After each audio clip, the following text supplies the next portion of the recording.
I think we are live. All right, everybody, Sandy Says Read, and welcome to the channel. Tonight, you guys, we have a special guest. This is Dacre Stoker of Dracula fame. I'm so excited to have you with us tonight, Dacre. Thank you so much for joining us and for educating my audience on Dracula stuff and what you do. And yes, you have to share the story with us that you just shared with me about our little delay that we had, because I love it. I also have chickens. I have backyard chickens. So anytime that there's chicken disruption, that is hysterical. So and yeah, you tell get us it. You about. understand it. I'm not weaving a tale. So yeah, folks, first of all, thank you, Sandy, for having me on. This is actually technically our second interview because we did one back in Imaginarium. So nice to reconnect, and thank you for having me. Well, so yeah, we were slated to start right at 7 o'clock, and normally I'm very punctual. That's sort of the school teacher and coach in me. But my wife and I have our 2.5-year-old grandson visiting, so my daughter and her husband can go off to some wedding. And we love that, but it also means, you know, division of duties. And one of them was, okay, I would actually rather deal with the 8 little chickens and the 2 adult chickens than the 2.5-year-old in the bathtub, because there's more squirming and moving parts. Trust me, with the 2.5-year-old in the bathtub. So I got out there, and Sandy had just checked in. Yeah, everything good to go? Yeah, absolutely. And I'm out there, and somehow they got out of the little containment area. So we have this really elaborate chicken run that my wife has built to protect the chickens from predators, hawks, owls, all this other stuff. And inside place for nighttime, outside place, and we rotate them around so they've got different access to worms and grasses and so on. Well, the little guys had somehow gotten out into where the 2 big ones were, and luckily the 2 big ones didn't go after them, but I had to play major referee. And then I felt like, okay, scene from Rocky, guys, remember when he was trying to get the chickens and working himself into shape? I'm saying, oh my gosh, I'm going to be late for Sandy. You got to get the chicken, Oh, that's funny. I just texted her, said, Sandy, can you handle an extra 30 minutes? She said, no problem. It's like, phew, now I could do my job. So I'm here. Chickens are good. I had a quick rinse and no Rocky scene for me, and the chickens all are in good shape. Very good. Very good. So do you have like a chicken tractor, like on wheels, that you can move from place to place? No, they're in this sort of underneath the flower beds. They're contained by chicken wire or lattice that's lined with chicken wire. It sort of goes all around our yard, and it goes some of it behind the garage, some of it goes into a sleeping area, a hutch area where they also do lay their eggs. So it's elaborate, kind of hidden underneath all this dense South Carolina, you know, a lot of dense kind of plants. So you can hardly tell they're there if you don't know it. But no, they're to be moving on their own, except for when I have to try to chase them. Okay. Yeah. See, I've got a privacy fence around my backyard, and then my chickens, they just roam the backyard. They get the whole backyard. But then I've got a coop that they go into at night. You know, they know to go in there, and there's a hutch inside the coop, and they go in there, and I can close that to keep them safe at night, just because I'm paranoid. And I'm afraid something's going to get over that privacy fence and go after my chickens. So, you know, at night they're in. Yeah, I mean, that happens. I mean, in the daytime, I mean, look, we've got a dog, we've got a cat, neighbors. I mean, and we don't have a huge privacy fence. And so with lots of dogs in the neighborhood, and, you know, there are coyotes and foxes. I mean, it's not rural South Carolina, but we have had foxes and coyotes in the area. And every now and then, even in the middle of the day, red-tailed hawk or an owl comes. Has been just checking them out. So ours are pretty well sequestered and free range, but not totally on their own run. Right. Okay. All right. Well, now that we've gotten our audience fully educated on chicken husbandry, let's talk a little bit about vampire husbandry. Let's go into vampires now. Naturally. What a perfect segue. I mean, it could have been blood and guts if one of these, and we actually have had over the years, occasionally a raccoon will get in, and the next morning it does look like a vampire party from True Blood or something like that. So, yeah. Well, there's a scene of chicken mayhem in Dracula. I mean, Ellen, doesn't Ellen do not nasty things to the chickens? So there's a connection. There is, and actually, I know very well that Bram Stoker, my great-granduncle, and his family, you know, they were in this town of Clontarf, and during the difficult times of the cholera epidemic, mid to late 1800s, they mostly had to fend for themselves with their own chickens, their own vegetables. You know, some had a pig, some may have a cow, but yeah, in our story. And so when that writing came a little bit too easy, because I had seen that stuff, maybe not at the hands of a vampire nanny or so, but you know, other little hands. Okay. All right. Well, I want to welcome Dwan L. Hearn to our chat. Dawn has come in. Yeah, Dwan, you missed the chicken husbandry. Sorry, but you can watch it on the replay later. Okay, let's dive in here. Let's talk a little bit about. I've got a list of questions here, all kinds of stuff. If I touch on a subject you're like not excited about, we can move on to something else. Okay, we'll just go through it. I love a good challenge. Go for it. Yeah. All right, but I do want to talk a little bit about some of the derivative works that are out there about Dracula. Some of the different works that are available for people to consume and enjoy, and sort of your opinion on those. I think I kind of know your opinion because we've chatted about it before, but I want you to talk to my audience about it, and maybe start with the Nosferatu and how Florence had to deal with Nosferatu and the copyright around that. Can you kind of walk my audience through that a little bit? Yeah, so when we had met last at Imaginarium, I had recently, with the help of my son, because it's nice to pull in a PhD student candidate to help, but also to help him better understand the research that I do into our family, because soon he'll inherit all of that. And so we've done a lot of research into this whole Nosferatu thing, and to spare you all the details, I'll give you sort of the good stuff here. But Scream magazine from, I can't remember actually now, you know, months ago, around the time of Imaginarium last year, that came out with our very, you know, detailed article about how Florence Stoker had to convince the Independent Society of Authors that her husband was a member of to defend her against the first book to film copyright infringement, 1922. So it kind of makes sense when you think movies were not that old back in those days, and this was the first infringement. There was actually a film earlier that Prana Films did pirate, but nobody caught them. So this one, Florence did catch them on, and over 2.5 years, I have seen the letters.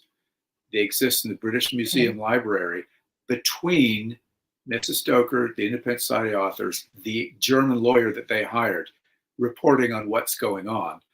I have a friend over in Germany who was doing a similar thing because he was fascinated with how this worked. He has not been able to find any letters or court records. He thinks they were all destroyed in the bombings and fires, like so many other things in London too. So I don't think we're going to find, if Holger Mandel can't find it, I don't think it exists. So we don't get the side of why did Prana Films think they could get away with it, even though they said in their promotional material, you know, freely adapted from Bram Stoker's Dracula, when they never even approached Florence Stoker. She didn't turn down a deal. They never even asked for the ability to buy a license for the rights. So they just went ahead and did it. And it did take 2.5 years to shut them down, or shut that down. And when the German judge ruled in their favor, and we started to discuss restitution, Prana Films declared bankruptcy, so there was no money to be paid to anybody, and the Independent Society of Authors was not very keen, and so the German court ordered the film to be destroyed. Because they found out there were other films that had already been put out, other copies in different countries, and that was a big conundrum for Mrs. Stoker and Independent Society of Authors, because it's like, you mean we now have to go and fight battles like this and find them and then stop them and have them destroyed in all these other countries? And the Independent Society of Authors said, no, we just can't do that. So the good thing is Mrs. Stoker prevailed. Her husband was a legal guy, theater manager, knew all the ins and outs of copyright and so on. He protected it properly with all the right stage readings and the certificates. She established legal precedent that had to be done for other authors. But the good thing is really that that film lives on. And it lives on in many different iterations, remastering and film and music scores. And apparently there is yet another version coming up very soon. I think it's Robert or Bob Eggers that's directed a new version with one of the Skarsgård brothers being Count Orlok. So you can tell I'm not a great movie guy. I love going to them, but I don't know everything like the back of my hand on films. But I'm looking forward to seeing it, and I'm glad that it did survive. And Florence Stoker, it would have been nice if she picked up some money from this. But listen, she did all right, Sandy, when it came to the sale, because Bram protected the dramatic rights, the stage rights from the novel to the stage, and also that same stage rights that she sold to Hamilton Dean and John Balderston. She profited when that was sold to Universal Films in 1931. So she got a good deal in 1924, 1931, the first film. So she did all right. So it's not like she was suffering with Bram, who had died in 1912. Okay, well, that is good. That is good. Yeah, there are so many adaptations of, I don't want to call them adaptations, maybe they're derivative of, Dracula and of, well, Nosferatu. Just the different versions of it that have come about. I can't keep up with them all, and I don't know how you would be able to keep up with them all. There's just so many. I'll tell you what I'm doing, which is interesting. Why it's sort of, at least right now, it's on the tip of my tongue. This year, 2024, the 100th anniversary of the first time Dracula appeared on stage anywhere in Derby, England. And I'm heading over May 21st to present on May 23rd and May 24th, the anniversary, 2 different presentations, one all about Bram's life and his writing of the novel, and the other one, exactly as you're talking about, what has this novel inspired? What is it, enlightened people, and how have different screenwriters, playwrights, authors, sort of profited from the concept of what Bram came up with? Because there are Dracula films, and then there are vampire films, and they don't all, start with Bram. I mean, just for the record, we have John Polidori, who wrote the first vampire novel, The Vampire, and we also have J. Malcolm Reimer, who wrote Varney the Vampire, and then we have Joseph Sheridan Le Fanu, who wrote Carmilla. So 3 vampire novels that predated Dracula, but it just seems that Bram packaged Dracula in a way that made him seem really believable. And also this book over here, this yellow book, mustard yellow book, 1897, took on a life of its own with the epistolary style, the realism based on real events and things. So not only that, but for derivatives, and Sandy and we're authors, and I'm sure we've done the same types of things to many people, is you look at a story that made a big impact like this, and you say, well, what's left to do with it? Can you squeeze any more juice out of it? And the fact that Bram Stoker didn't really develop the character Count Dracula to the extent that we know him really well, where he came from, what his other motivations are. He left him quite a bit of a mystery. And as a matter of fact, he only appeared on about 20% of the pages of the novel, or even in other people's minds who were the characters in the story. So that was another reason, Sandy, why there's lots of room for this inspiration in writing, in stage and film, to sort of take it in places where people want more that hasn't been done before. Yeah, I would say that Bram left, like you say, room. He left room for that character to be just investigated, room for that character to blossom, really. And I mean, you could say some people have done a better job than others, in modern times, but each time that you see a vampire film or a vampire book come out, I'm intrigued. I want to see, okay, what have they done with the character now? I want to see what each person has done. I want to see their interpretation of the character. And, if I'm not excited about the way that author has interpreted it, okay, fine, I can set that aside. but some people, they just do a magnificent job of how they interpret the character, and I enjoy that. Yeah, I'm so glad you said that, because the vampire is a myth that's gone back in history hundreds and hundreds of years all over the world. And so one of the things that J.D. Barker and I, always harped on when we were writing our prequel was all myths begin with some degree of truth. I'm not sure who originated that. We didn't, but we used that. And it was the guiding principle for us to write Dracul. Where did Bram get the idea from? And we did a lot of research, and we had more access than Bram did, but all these Eastern European, Scandinavian, Far East, South America, they've all got versions of blood-sucking creature or life-taking forms or belief in that something to do with supernatural, of a soul not at rest that's coming back to haunt or mischievous or something. So there is lots of room for that, as we just said, but it gives people an opportunity to stray from potentially Bram Stoker's tropes and say, well, oh, your vampire can do this. What's that based on? Well, that's based on the vampire belief in Greece or Italy or France. What are these vampires able to do?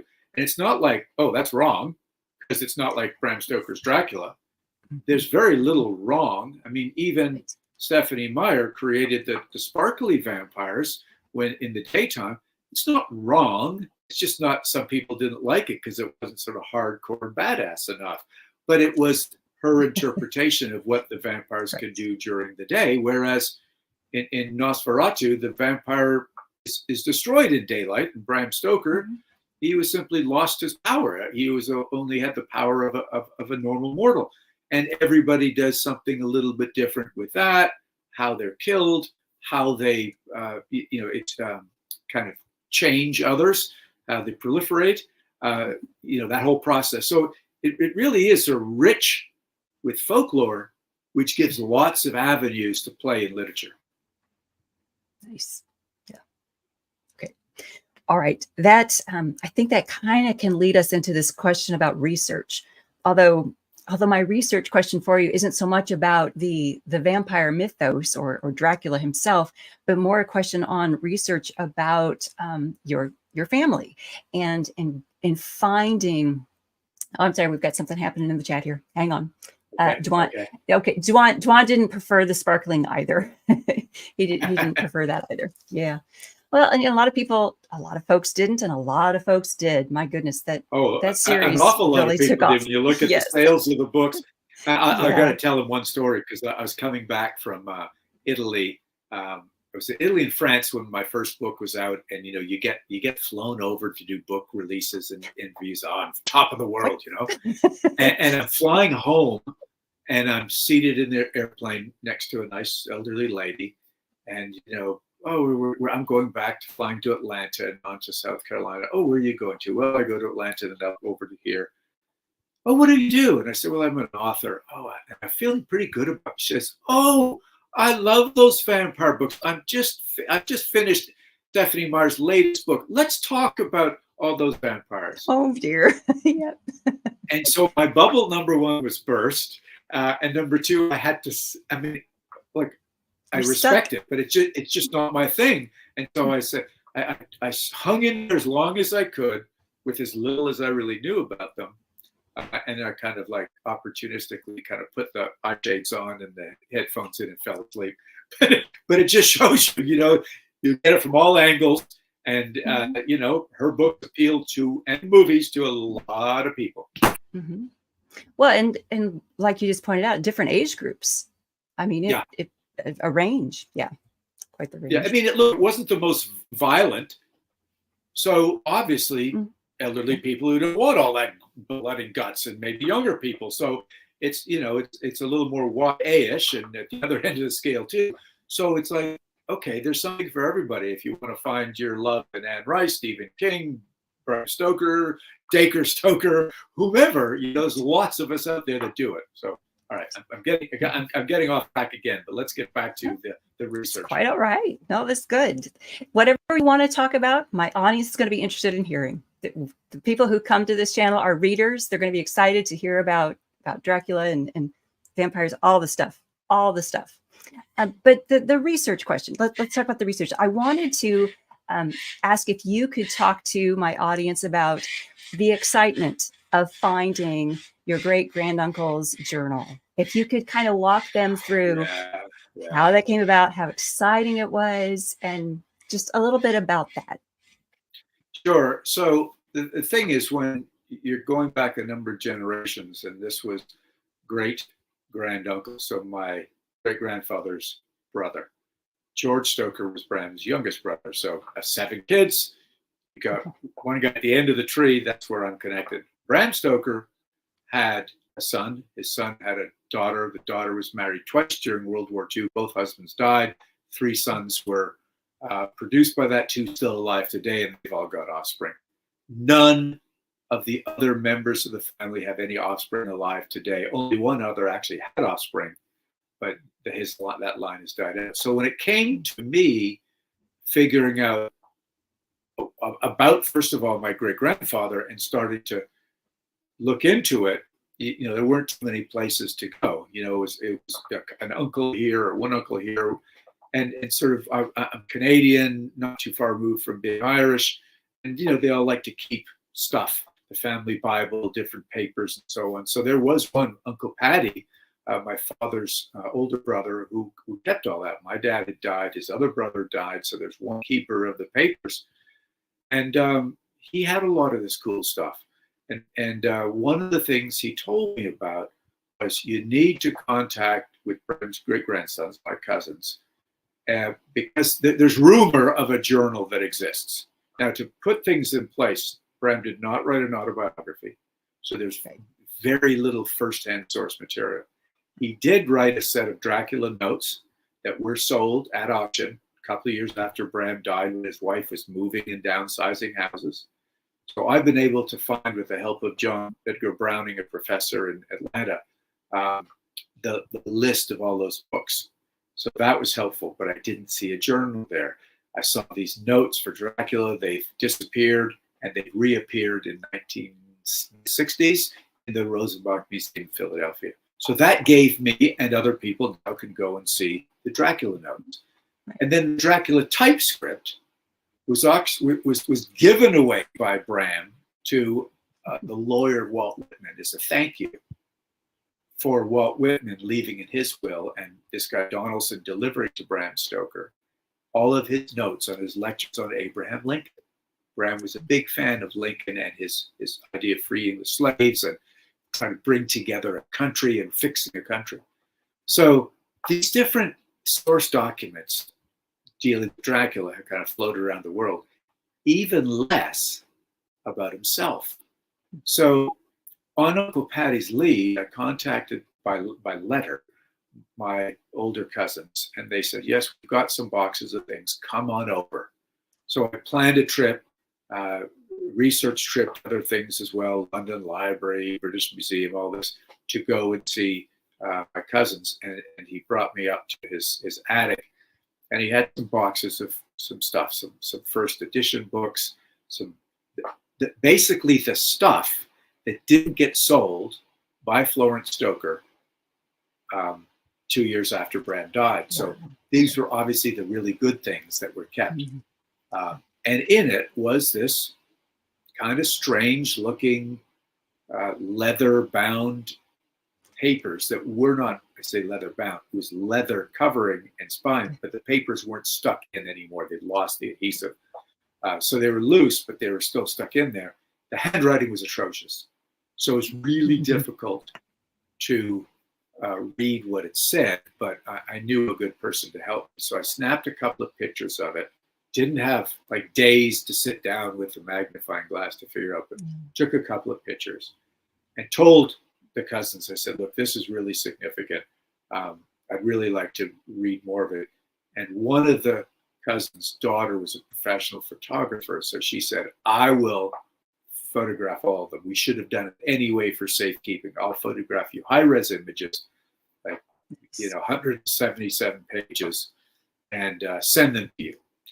So I immediately went back to my hotel, sent those pictures that I took with my iPhone off to Liz Miller, who's no longer living. She is was a great scholar. She was the one of two people, and Robert Bassang, who transcribed Dracula notes.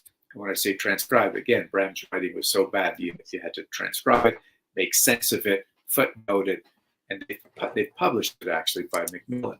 So that was, that's the person to go to when you're looking to try to fairly quickly figure out what the heck's on this page of Bram Stoker's Chicken Scratch. Right.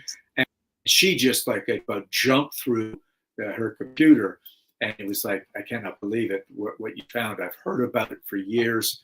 I've heard that existed because Bram once wrote in an interview, in my journal, London is in view, which means he left Dublin, which we know about, and his big break was to get to Dublin and come and work in the theater for Henry Irving. So all the things I've just said, systematically, these other discoveries, finding these other things, going and looking to TypeScript, the notes, the journal, nothing compared to something that had not been exploited, not been really looked at. And it was incredible. But the wait, Sandy, from when Jessica was going to take these photos and send them to me, especially 177 pages of high res. And this is, I got 2010 now, I think, because I know we published it in 2012, the 100th anniversary of Bram's death. So it was a while ago, not a lot of super high speed internet. And when it came through, I had to try to send it to Elizabeth. She didn't have a very fast computer, so I had to burn it onto discs, and FedEx it up to her in Canada.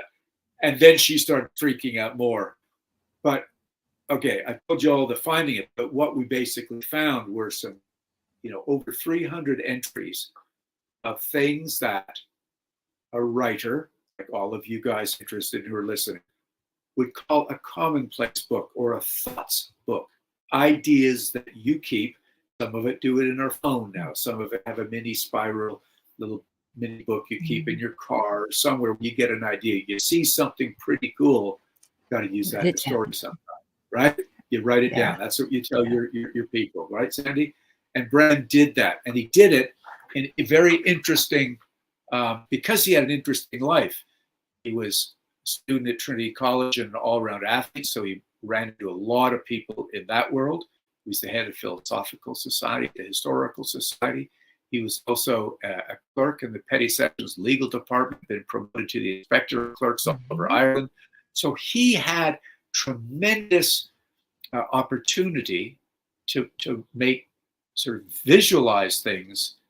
And it told me that this guy was very aware of the world going on around him, very aware of social issues, economic issues, athletic issues, not film, but a stage. He loved the theater. And so he wrote all these little things, idea, mem. He writes mem, and he does that in Dracula too. Mem, must get that recipe for Mina. Stuff like that, which connected me to him. It made me feel, now I understand this guy. And what was weird is I was doing some of that same stuff myself, just gathering thoughts about things to use in stories, to use in oratory, a good story at a club somewhere, when you're having to give a toast or something. So when I told my cousins, the one that owned this, what we had, and seeked permission to publish it, and obviously, write them in on the profits, they were thrilled. And we had the thing published by a wonderful publisher with, hundreds of footnotes and all these other extras to it. And I'll never forget, though, what my cousin said. He said, this is wonderful, Dacre, for posterity and getting other people to understand it. But I've brought this book to the attention of my insurance agent.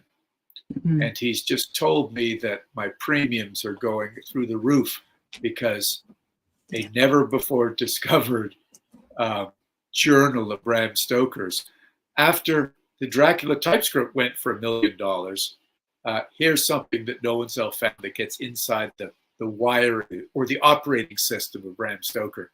Yeah. So they had to do some fairly shrewd maneuvers to build a trust for the youngest, his great-grandchildren, who are like 8 or 10 years old, because the British have really high percentage of inheritance. So it could have been that if my cousin didn't do this and he died without doing any special trust, his wife couldn't have afforded the taxes on it to keep it. But luckily he has, and what they're going to keep doing is just passing it down to the next lower generation, so it never goes out of the family and they don't have to pay a huge inheritance tax. Right. So that's the story, and what it did for me was really helped me in my writing of the books that I was doing in Bram and have subsequently done, because it really helps me understand the man himself as opposed to what other people say about him. Nobody else has used this as I have, and it really gives me some really de facto characterization of the guy that I use as character in stories. Mm-hmm. Mm-hmm. Well, in I've got the book Stoker on Stoker that you had put together. Yeah. And in here, I marked this because I was hoping this would come up. I marked on here on one of these pages where, let's see, it is Daniel Farson who is talking about Bram and saying he is rather doughty. And saying, when Farson queried this, someone replied, well, really very doughty. And they're talking about him and his creative process and how he would walk along the sands and just be like, he would look like a raving lunatic because he was working out his thoughts while he was walking along the sands. And that creative mind, that creative mind that all writers really have, is something that I just feel drawn to. Right. I feel drawn to that. And to hear you talking about the similarities you have with him as your relative, that speaks to me. I like that. That just speaks to me. But I also see that as the creative person. And I like that a lot. I think that's Daniel Farson looked at Bram through a different lens. There was some resentment between Farson, who was actually Bram's younger, just the one down of the seven brother child, no longer living and no one else is of that branch. But there was resentment because when the brothers had died and the wives, Florence was still alive and Tom's wife's still alive and Farson was still alive, Florence was still getting a lot of attention and making a lot of money off of what Bram left behind, the stage rights, the film rights. And upon digging into this, again, this resentment by Farson, he was very critical of Bram in his biography, which is too bad. And the other thing is he didn't look deep enough into what was Bram doing. Exactly, Sandy, as you mentioned, Bram and Irving, and I don't want to say invented because I don't know all of history, but pretty close to invented method acting on and off the stage. When Irving was playing something, it engulfed him. And when Bram was on holiday in Cruden Bay, Scotland, writing not just Dracula, but 3 other books, he did the same thing, marching up and down the beaches of Cruden Bay, wind blowing, and he was, reciting what he was thinking of in these speeches, and, but that's what he was doing. Just like you and I talk. Some people do it in the shower. Some people do it just walking the dog. Some people have to get into a special space. That's what he was doing. And that's what Farson was describing at the time. Mm-hmm. Yeah. And I like that. I like it when they can get into it. I want to ask about the upcoming documentary, that Bram Stoker, Father of Dracula, that upcoming documentary, and we're going to mention the Indiegogo that's happening for it. But I want to ask about that documentary and how it, obviously, because it's film, it's going to differ from the documentaries that are in print, or the autobiographies, the biographies that are in print. But how is that going to differ from the journal that you have had published for him, the Stoker on Stoker that you have had published? What differences can you tell us that are coming up in that documentary? Sure. So the documentary really is probably been about 5-6 years in the works. And it didn't start only with me. I've got my own ideas for a documentary, and some of those pieces are going into this one because a good friend of mine, Jason Figgis, an Irishman, filmmaker, award-winning filmmaker, also wanted to do some kind of a Bram Stoker documentary. And he had some pretty strong ideas because he knew things about his Trinity years and things he, as a clerk in petty sessions and inspector of petty sessions, clerks all over the country. So he wanted to put it together. So he said, look, Dacre, I'm going to do this. I'd love to have you aboard.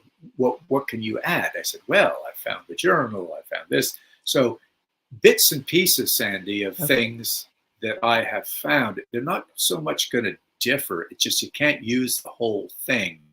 You know, when you publish a book and you got all kinds of good stuff, you got to cherry pick the pieces from that and insert it.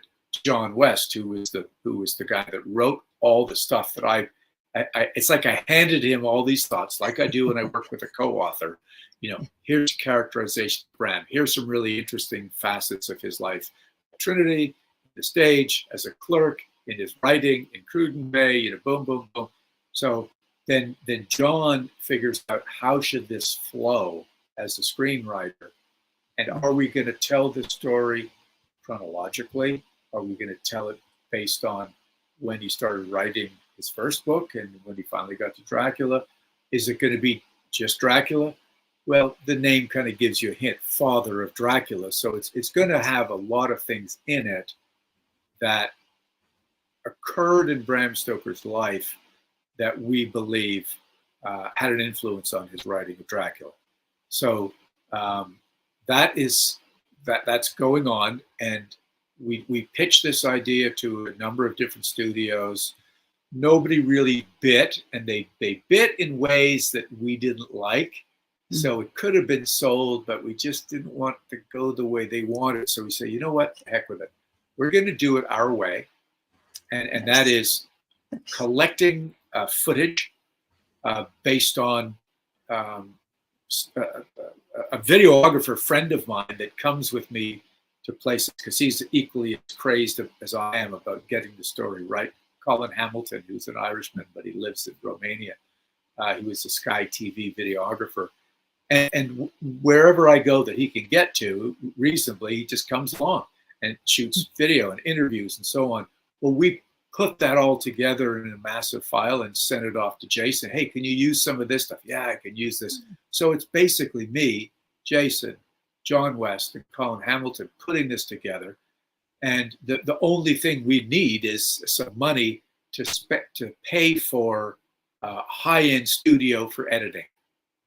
You know, you know, all the travel is done, all the video is done, the writing is done. I even narrated the thing with a pretty good microphone that I bought.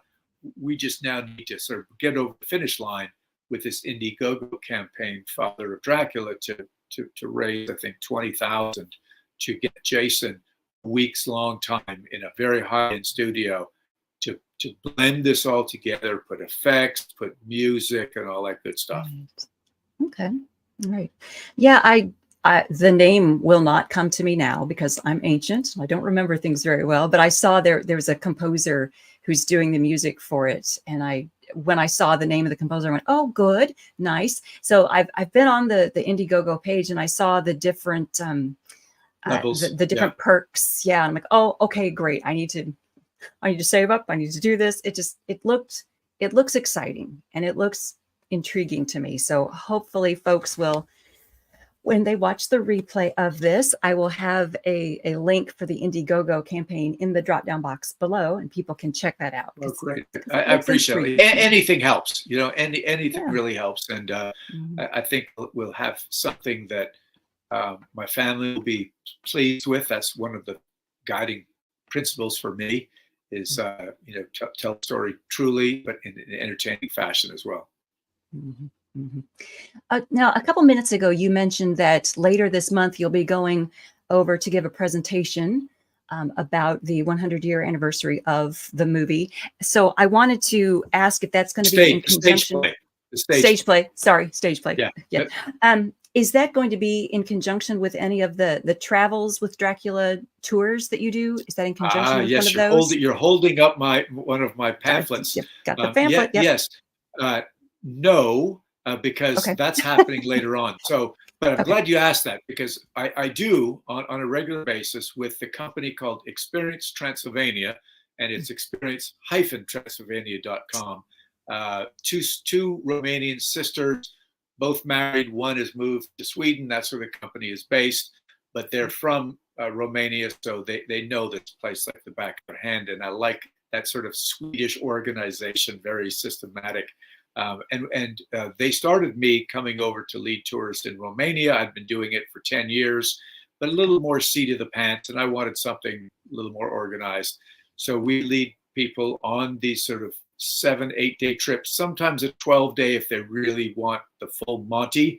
Last year we actually went with some fans of we combined some Dracula fans with Vincent Price fans, because Victoria Price is Nice. a friend of mine. Yeah. So it's like the legacy tour.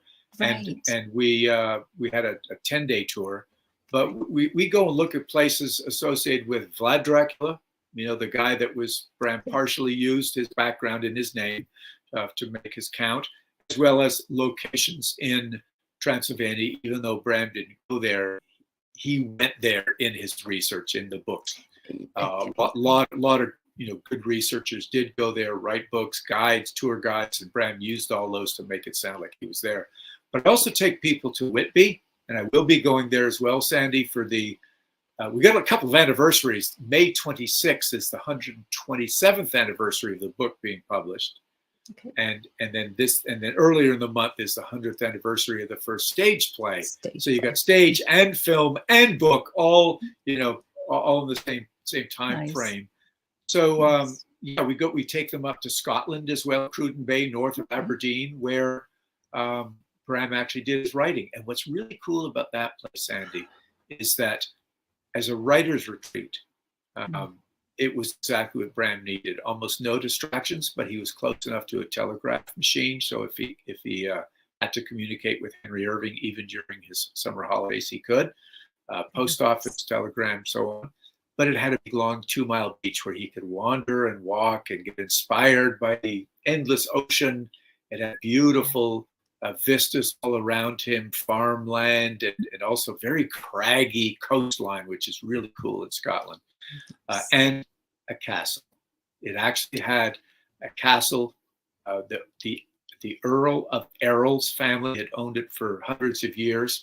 And I'll end this question with one little tidbit.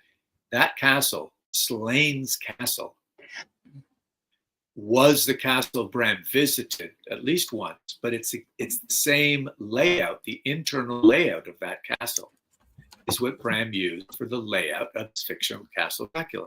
So you're talking about that. I'm going to show the readers while you're talking about it. I'm going to show them what's on the page.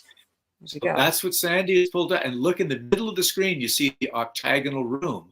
That octagonal room was actually mentioned in chapter 2. So that is the place that Bram visited, and he actually had, experience there. But he had Harker walk into that room at the same time, the same way that he went in.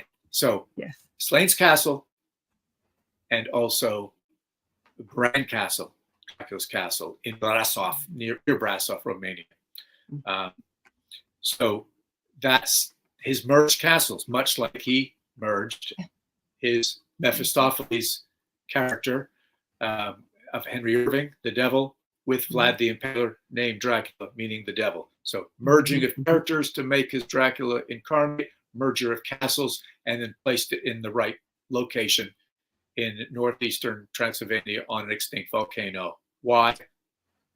Because in the typescript we found that crossed out at the very end of the novel, right after the Count is stabbed in the heart with a knife, as opposed to a stake, a volcano erupts. That was deleted from the story. Why was it deleted? I think because his publisher said, you can't kill this guy off. This is too good a story. We need to have you need him. Yeah. And sure enough, he's left the door open for myself and Ian Holt to write the sequel 100 some odd years later. Yeah. Yeah. Well, and what you've just mentioned there, we need to say hello to someone who's joined us in the chat here, but I want to say this before I lose track of it. Well, what you've just mentioned is that merging of those castles to create one, that the merging of those people to create one. I mean, we're taught to do that as authors. It's as if Bram just knew he needed to do that. He knew he had to do that, but we're taught to do that now. Basically to avoid being sued, right? I mean, I can't write about my neighbor. You can't use those names. But right, it right. makes you but we can take combine attributes, them. right? You take attributes of what your character that you've made up. I want this person to be like this because, ooh, I like that element of this guy. But this look, you know, he's got a sinister look. I want this. Ooh, I like the nose from this guy, or I like the background from this guy. And so you bring them together. Bram and Irving did this on the stage. And so his writing was the logical, offshoot for him to do exactly the same thing. And so, and Sandy, there's people now that, oh, he based them on Vlad the Impaler. No, he did. He knew nothing about him. It's not based on any one in particular. It's pieces. It's mergers. It's like a wonderful smorgasbord of all these different things together that create something new and brand new and your own. Okay. Well, I want to say hello to Jen Solinsky and welcome her to the chat. Jen was at Imaginarium last year, and she's saying, Dacre, her husband loved the book, which you signed for him last year. That's great. Cool. Nice. Good. Which one? Because I had a couple there. Which one did she? I was going to say we had, Jen, you'll have to tell us which one you got for your husband. Tell me which book it was. All right. Now let's see what is next in our list. How are we doing on time? We're doing pretty good on time. Looks like we got what, about 15 or so minutes? Okay. I want to ask a little bit about in Stoker on Stoker. You list out a handful of the early reviews that Bram had received for Dracula, and I was so tickled by the fact that a few of the reviews, they were talking more about, I can't believe this came from Bram Stoker. I can't believe Bram Stoker wrote this. That they were talking more about him having created this out of his brain than they were talking about the book. And I found that intriguing.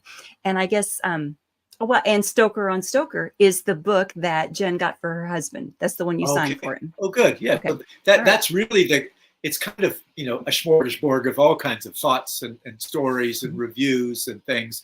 So it's got some fiction because I put some of Bram's lesser known short stories in there. And it's got, a bit of a biography that my wife and I, my son, kind of different things that biographers don't get right. We put in there as well. But those reviews in particular, I've always been amused. And one of the real guiding lights for putting those in, again, give credit to my buddy John Edgar Browning.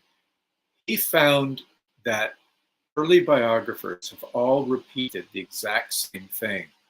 Dracula was met with mixed reviews during Bram's lifetime. How sad! He never knew that he didn't know what the success was going to be. He died and never could profit from any of this stuff.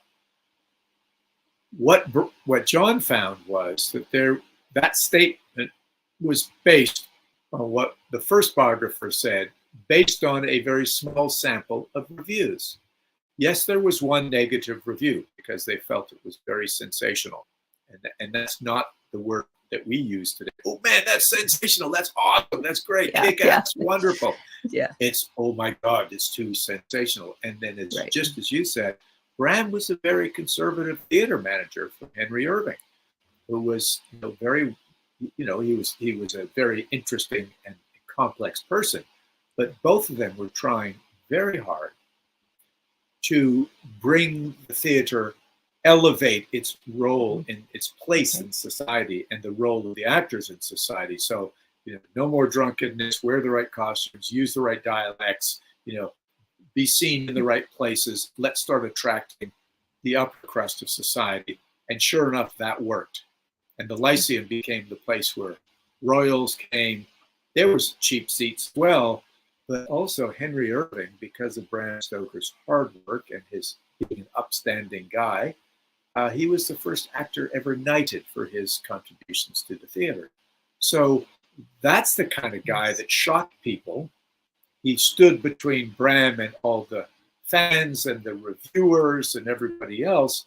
So they knew Bram was all business. And it's like they had no idea he had this very creative or dark side of imagination to write something like this. So that was really quite shocking. And I found it amusing too.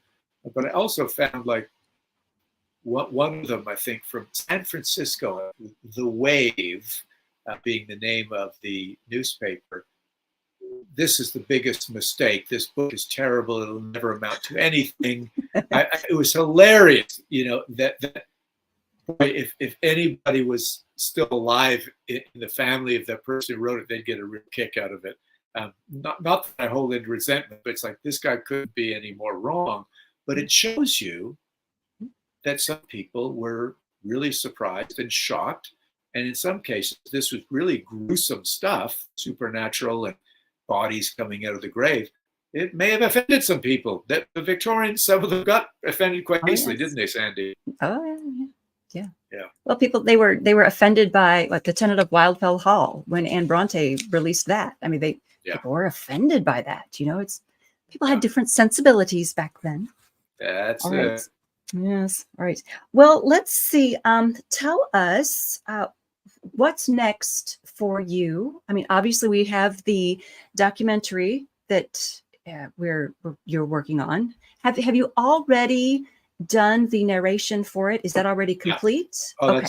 That's been done about a year ago, actually. Okay. Done and dusted, and we did about 3 different versions. So I don't think we have to go back again, because there's really, I mean, I might find new stuff. But if it does, that'll go in the next one. So we're good. Got it. Part 2. From a literary standpoint, I've actually got 3 books in the works with 3 different co-authors.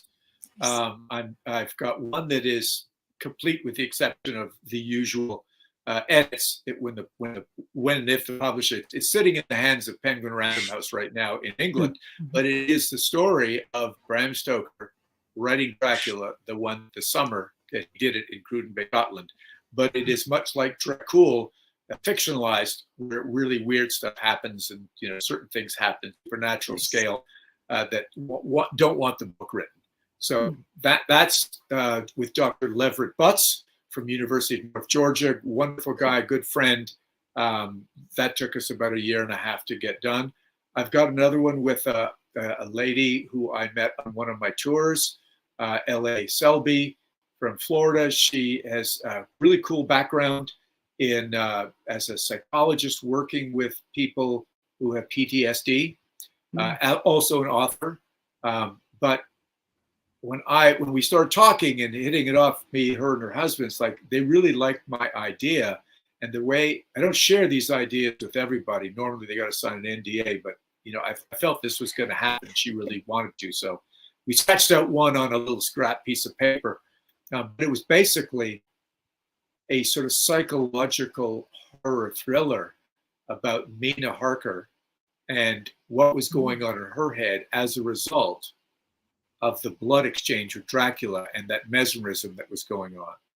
Dude, you gave me goosebumps. That's awesome. Oh, cool. That's really great. Oh, I look forward to that. She's the perfect person to help me write it because she really knows about all that. And my premise is, we don't know much about Mina Harker, as we don't know much about the origins of all the characters. And Mina has appeared in League of Extraordinary Gentlemen and other stuff, but she was an orphan. We don't know really what happened. And I developed a very cool backstory that LA loves. And I can't tell you all this now, but it's like this is coming into play. What happens if Mina isn't everything that we thought she was? And if she's got stuff going on in her head because of the mesmerism thing. And the third one is with a co-author that I met at Imaginarium, John Polisano, who used to be the head of the horror writers. We become really good friends, and I felt I could confide in him and say, John, I'm not going to be able to write this, but I've got some very strong ideas about my first non-vampire story. And it is a story that, again, a number of things happened to me over my years of fly fishing. I was a guide. Oh, I owned a right, store. right. I have led people on trips. I've been to faraway places. I've had weird stuff happen, but never quite as strange as this one thing that happened to me and a buddy when everything went wrong. And I'll just say this: if any of your listeners have ever been guided by anybody, and I say that, I mean, it's almost the feeling like you're at a hairdresser and you're vulnerable. They just fix my hair, whatever you want. Or I'm out hunting, take me where to go, middle of nowhere. I sign up, we go hunting for birds or something, and I'm entrusting this guy to make it safe, make it fun, make me back alive. Same thing on a 1 week trip in the middle of nowhere in Alaska, down the river, float trip with a number of people. And in this case, a lot of things go wrong, terribly wrong. So that's 3 in the works, as well as something called the Stoker verse with Chris McCauley, who's a good friend of mine, very creative writing partner. We do we've got comics together. We've got our 2nd edition of Dracula: The Return, Cult of the White Worm coming out in July, I believe. No, August, I think. For the people who did the Kickstarter, it's in June, but regular bookstores in August. We've got a card game. We've already got a board game coming out with miniatures, an RPG game. We've got a video game, a handheld video game. So Chris has taken me and my Stokerverse world into other areas, and then literary areas. So pretty soon I'll have film and all the other cool stuff together, and it's fun to,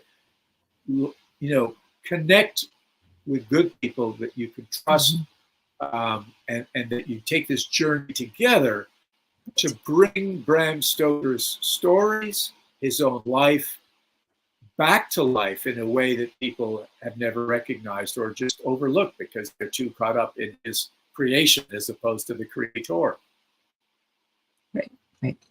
Well, and Jen is mentioning here in the chat, she loves to collaborate with other authors, and Dwan's agreeing with her. I mean, collaborations are, I find them incredibly important. And you and I talked about collaborations at Imaginarium when we did the interview last July. We talked about the collaborations that you do, and I applaud that. And I'm not trying to be patronizing. I applaud that. I think it's important that we have these collaborations when we're creative people, because we can brainstorm something and come up with a great idea on our own.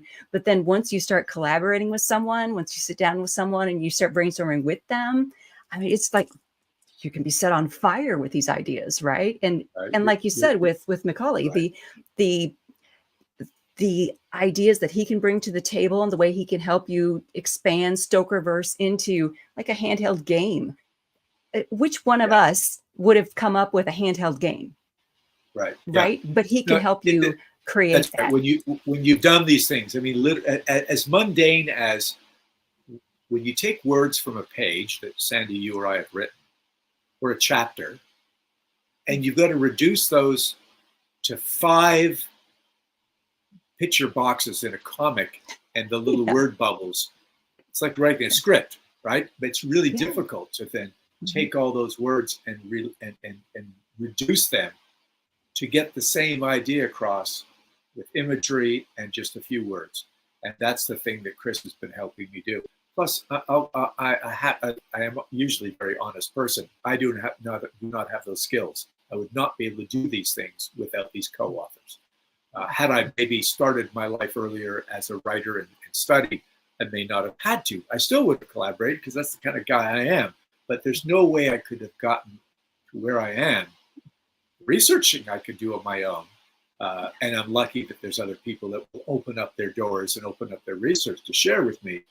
But the actual product that gets out there, I do need help to refine it, to get it to the point where it can be shown to a publisher, and then refine it more so it can get out to the public and sell. Yeah, I hear you. Yeah, Dwan is pointing out that the Imaginarium and other conventions like it are great for getting those collaborations set up. Absolutely. It really is. Yeah. I think Dwan and I talked about that in the car a couple of times because he was doing some books himself, children's books, if I remember correctly. I know that Dwan has a horror series. It's a collection of short horror stories. He's got that one. Stories. It's already been released. Okay. If he's got children's books that he's working on, I haven't seen those yet, but I I do have Well, his I could be thinking collection of of someone horrors. else. Yeah. Anyway, There were look, there's so many folks at Imaginarium who are doing I know. so many cool things, right? Yeah. I know. And I will say, and I told this to Holly as well, that is, to me, the most comfortable creative convention I've been to. It's almost like, hey, it's totally okay to sit around and talk to people about collaborating or tell them what your weaknesses and your strengths are. You know, Yeah. other places you kind of go with some airs on you and, oh, who's who and who's this, and it's, you know, got to wait for autographs. No, it seems that everybody lets their guard down and allows the creative juices to flow. And with that, we mix those juices together and are very happy to bare your soul and look at the cool stuff that come out of it. I mean, I got to know a couple other guys, James Sabata, who has assisted me in doing some creating a screenplay out of one of Bram Stoker's mother's stories. So all these little things perk up. So really cool stuff because of that, of the format, the culture, the climate of this convention. Yeah. Yeah, I try to support it the best that I can, you know, and because it is like going to like a family reunion. I mean, everyone calls it, you know, it's like a family reunion. It really is. It's become almost cliche to say it now about that convention, but it is. You go there once a year and you see these folks that some of them you only see once a year, but you get to sit down with someone and go over, okay, here's what succeeded this year, here's what failed this year, here's what I need help with now. And everyone is ready to sit around that table and brainstorm it with you, troubleshoot it with you. It's incredible. No, you're absolutely right. Yeah, for sure. Yep, more of it. All right, tell us where we can find you on the web. I've put your website address in the drop-down box. I put that in the information box below. But where else can people find you or stalk you online? Dacre Stoker author, Facebook and Instagram. I don't do Twitter. I can't do everything, so I drew the line there. Chris McCauley and I are actually, as we speak, having somebody redesign the Stokerverse.com website. So check it out. It'll be coming soon. And then if you want more info about the whole Stoker family, my wife and I run RandStokerEstate.com. I do sell some of my books there that I manage to keep in stock. It's so much easier just to buy them from Amazon. And if you want them signed, I have some very cool book plates. Contact me on Facebook or Instagram, and I can send you a book plate. Or catch me at one of the conventions when I go. I go to many in the Southeast. So those are the main places. I think that there's also DacreStoker.com, which will soon be connected to the Stokerverse as well. So Facebook, Instagram, I try to look at least twice a day, and then those websites are getting a little bit better. Okay, all right, very good. All right, what have I neglected to ask you that I should have asked you this evening? What's on your heart to talk to the audience about? Besides my chickens, the grandson, the chickens, yes. Father of Dracula. I think you kind of covered it all, but I'm going to put some pressure on you for a sec because you're always so generous with your time. What do you got going on? What's your latest project? What is what besides interviewing other people? You're allowed to tell me one thing. You probably got 16 things on the go, Sandy. But what are you working on right now? That I've got a stack of things I'm doing. Well, I did since Jen is here in the chat. I can tell you, Jen is actually editing a book for me right now. I finished a book that's it's inspired by Duran Duran, because why not? And so she's editing that for me right now. So that book is it's nearing completion. So that is close to the finish line. One thing. Absolutely. Yeah. Yes. That's always an interesting phase, isn't it? When you hand over hard sweat and tears manuscript to someone to do the editing. You got to have some trust, some faith, and it's like trepidation. Want to get this back? How many red lines? How many this? How many that? I know. I Well, know. good for you, Jen. Okay. Yeah, Jen is very kind. I know that I know she'll be tough, but I know she'll be kind in her toughness. So, so I know she's not Good. going to say anything mean to me, but yeah, there could be a lot to do when I get that back. Okay. All right. Well, Well, thank you for having me and for all those people that came on the chat. yes, Appreciate it. Sandy, as always, it's a real yes. pleasure. Well, I love I want to chatting with thank you for being a guest here this evening. Thank you for sharing your time with us. Thank you for sharing Bram Stoker with us. It's like I get to hear about him through you, and that pleases my soul. So thank you. Thank you. Most welcome. Okay. All right, that's all. Thank you very much, everyone. I'm going to thank you all who have joined us in the chat this evening. It was wonderful to share this with you, and we will see you all next time.